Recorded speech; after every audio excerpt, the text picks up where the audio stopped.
Hello అండి, నేను ఝాన్సీని మాట్లాడుతున్నాను. ఈరోజు ఇంకొక వంట గురించి తెలుసుకుందామండి.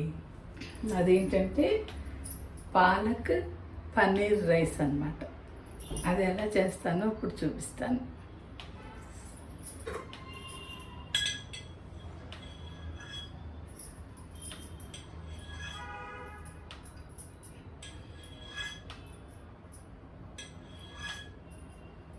నాలుగు స్పూన్లు ఆయిల్ వేసానండి.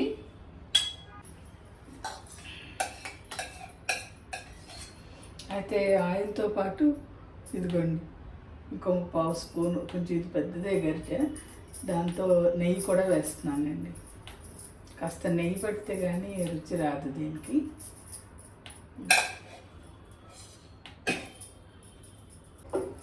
అయితే ఈ రైస్కి తీసుకోవాల్సినవి ఇవి తాలింపు దినుసులు చెప్తున్నానండి. కాస్త జీలకర్ర, 2 లవంగాలు, 2 దాల్చిన చెక్క పలుకులు తీసుకున్నానండి. అవి వేసేద్దాం.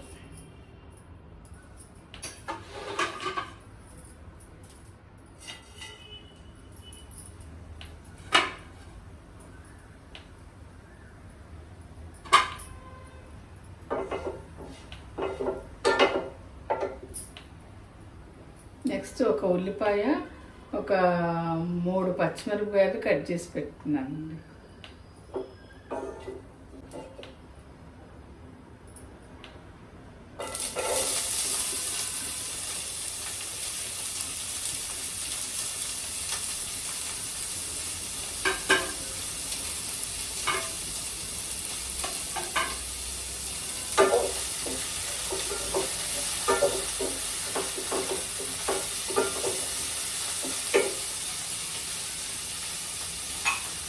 అయితే దీంట్లో ఒక స్పూను అల్లం వెల్లుల్లి పేస్ట్ వేయాలండి.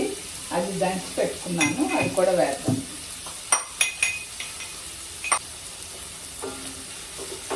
అయితే అల్లం వెల్లుల్లి పేస్ట్ అయినా వేయచ్చు, లేదా అల్లమును వెల్లుల్లిపాయలు సన్నగా తరిగైనా వేయచ్చండి తాలింపులో. నేనైతే పేస్ట్ వేస్తాను.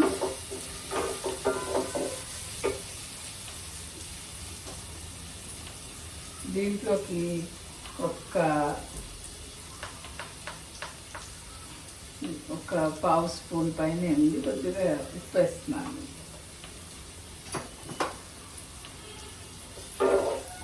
మనకు కావాల్సింది ఇప్పుడు పాలకూర పన్నీర్ రైస్ కదండి చేస్తున్నాము. ఇదిగోండి పాలకూర ఇలాగా గ్రైండ్ చేసి పెట్టుకున్నాను.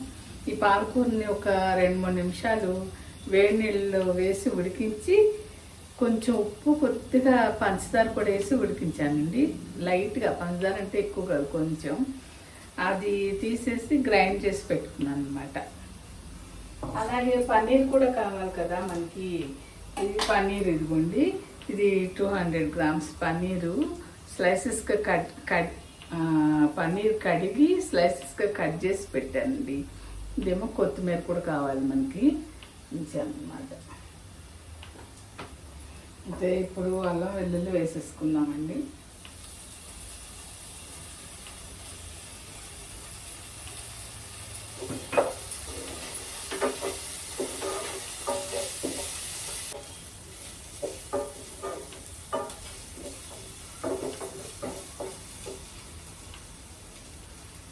అల్లం వెల్లుల్లి వేగిన వాసన వస్తుందండి. ఇప్పుడు వీటిల్లో ఏం చేద్దామంటే మనం ఈ పన్నీర్ ముక్కలు వేసేద్దాం. ఇవి కూడా వేగాలి కొంచెం, అందుకని అన్నమాట.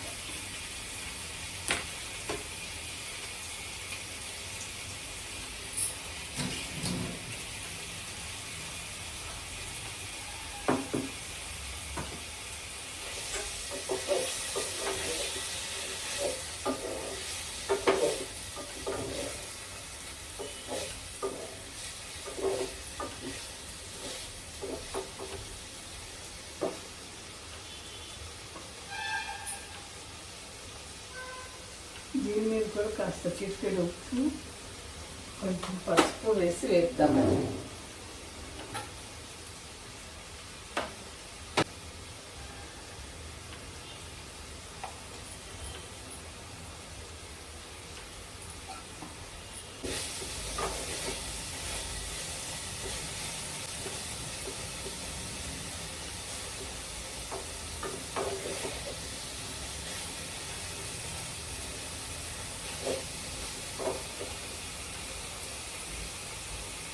కాస్త వేగితేనే బాగుంటాయండి, పచ్చిగా లేకుండా పచ్చివాసన పోతుంది ఇలా వేస్తే.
అయితే ఇలా వేపేటప్పుడు కొంచెం కసూరి మేతి ఉంటే కూడా వేసుకోవచ్చండి. ఇప్పుడు నా దగ్గర లేదు, నేను వేయట్లా. ఈ పన్నీర్కి కొంచెం కసూరి మేతి పడితే టేస్ట్, ఆ ఫ్లేవర్ బాగుంటుంది.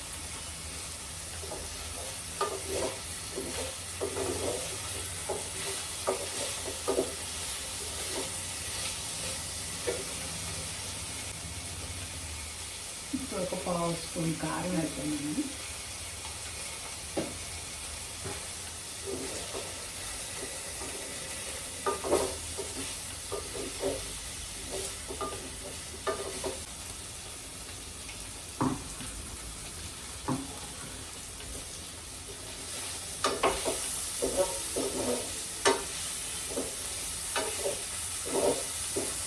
ఇప్పుడు ఈ పాలకూర పేస్ట్ వేసేద్దామండి.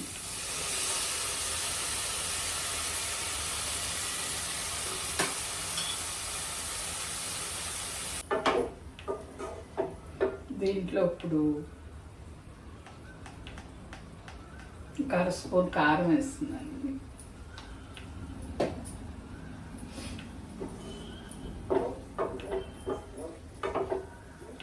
కొంచెం పాలకూర ఉడకాలి కదా, కొంచెం వాటర్ వేస్తున్నాను.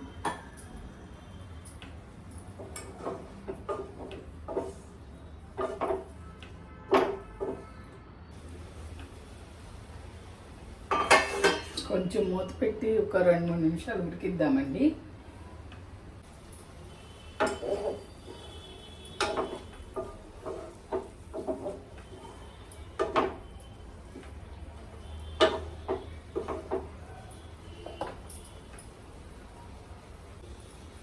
అయితేనండి నేను రైస్ కుక్కర్లో పెట్టి ఒక గ్లాస్ 1-2 వేసి రైస్ ఉడికించి ఉంచుకున్నాను. ఇప్పుడు ఈ మన పాలకూర చక్కగా ఉడకగానే ఇంక ఇది వేసి కలిపేసుకుందాం అన్నమాట. అయితేనండి దీంట్లోకి ఒక 3/4 స్పూన్ ధనియాలు జీలకర్ర పొడి వేసానండి.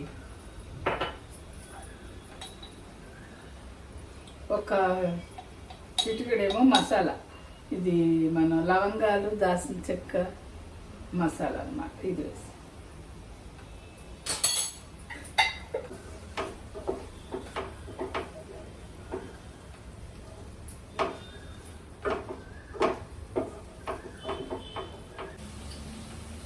ఈ రైస్ని కొంచెం ఇలా పొడి పొడిగా చేస్తున్నానండి. ఇప్పుడు దాంట్లో వేసేసుకుందాం మనం.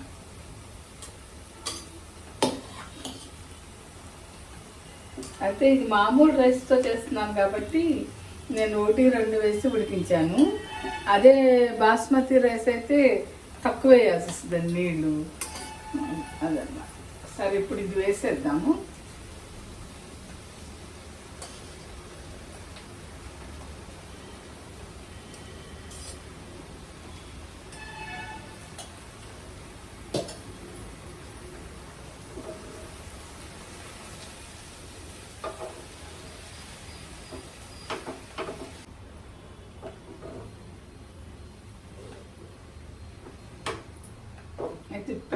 కొంచెం ఉప్పు వేసుకుందామండి. అన్నంలో బాగా కలుస్తుంది కదా. ఇందాక ఒక అర స్పూన్ వేసాను కదా, ఇప్పుడు మళ్ళీ ఒక పావు స్పూన్ వరకు ఉప్పు వేస్తున్నాను.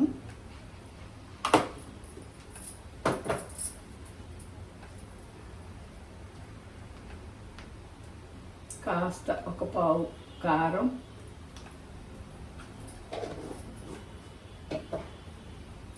వేసి కలిపేద్దామండి.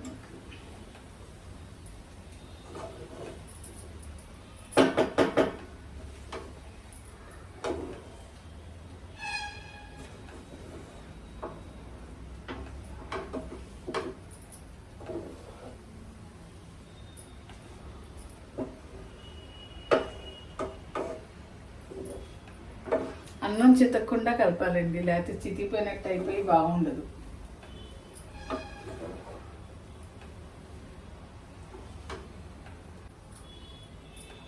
అయితే ఇప్పుడు కొంచెం కొత్తిమీర,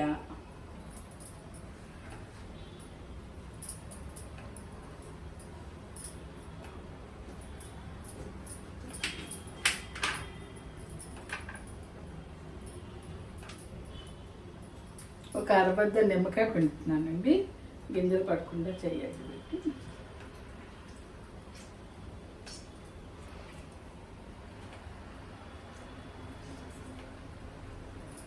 పులుపు ఇష్టమైన వాళ్ళు కాయ రసం అన్న వేసేయచ్చు. నేను ఒక అర స్పూన్ వేస్తున్నాను అనమాట.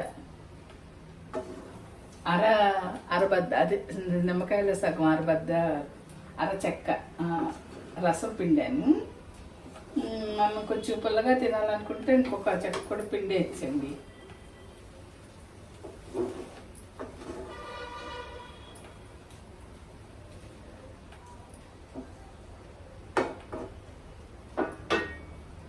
ఇదండి మన palak paneer rice ready. Stove ఆపేస్తున్నాను.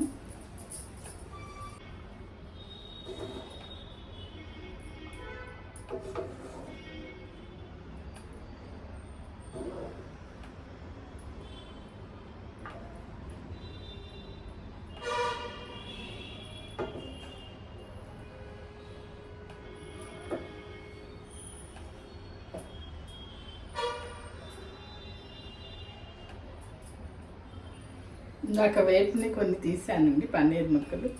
ఇది మన పాలక్ పన్నీర్ రైస్. మీరు కూడా ట్రై చేసి చూడండి. ఓకే అండి.